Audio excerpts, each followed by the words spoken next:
Hello everyone, how are you doing? This is MD Tech here with another quick tutorial. In today's tutorial, I'm going to show you guys how to hopefully resolve if you're unable to hear anyone on Discord. So this should hopefully be a pretty straightforward process here, guys. And without further ado, let's go ahead and jump right into it.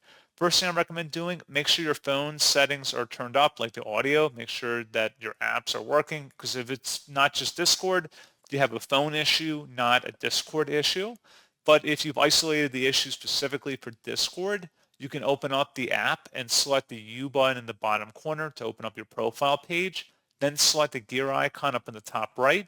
Go underneath where it says app settings and you want to select voice. And where it says output volume, you can drag it further over to the right to increase the output volume. And that's all you should have to do. So pretty straightforward process, guys. And as always, thank you for watching. I do hope that I was able to help you out. And I do look forward to catching you all in the next tutorial. Goodbye.